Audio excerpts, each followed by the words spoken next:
বিসমিল্লাহির রহমানির রহিম। আসসালামু আলাইকুম।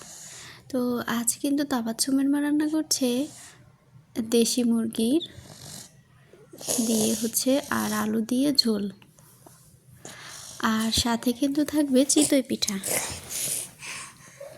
তো আপনারা আগেই জানেন বা আমি বলেছিলাম যে ভাবির হাতের রান্না কিন্তু অনেক মজা হয়।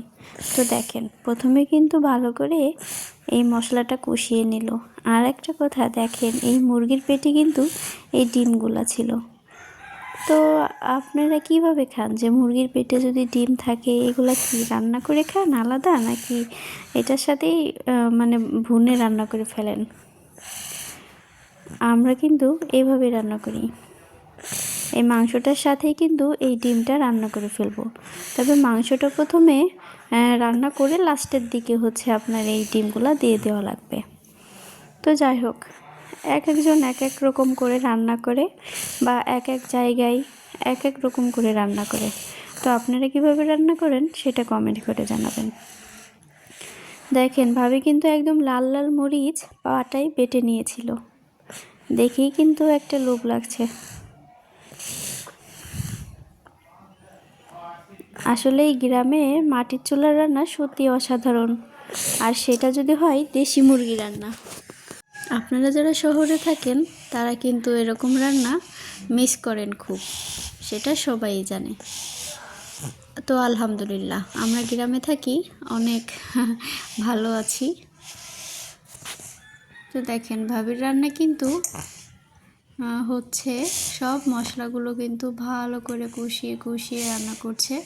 আমি একটু আপনাদেরকে দেখাচ্ছিলাম আমার জামাটার কালার কিন্তু অনেক সুন্দর।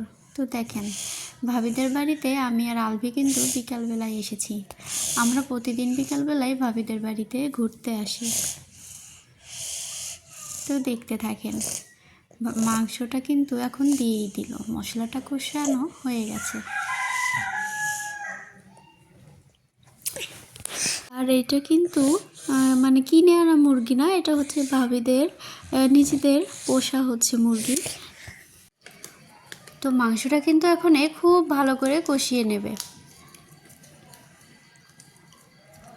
আর এটা কিন্তু মোরগ ছিল, সেই জন্য আর কি অনেক বড় বড় পিস হয়েছে মাংসর। আসলে দেশি মুরগিগুলোর মাংস এতটা মানে বড় বড় হয় না। ব্রয়লারের মাংসটা যেমন মানে অনেক বড় বড় দেখা যায়, কিন্তু দেশিটা তা না। আপনারা দেখতে পাচ্ছেন এই কড়াইয়ের মধ্যে একটা মুরগির পা আছে। এটা কিন্তু ব্রয়লারের পা। কিছুদিন আগে ভাবিদের বাসায় ব্রয়লার এনেছিল, তো সেটা আজকে একসাথে রান্না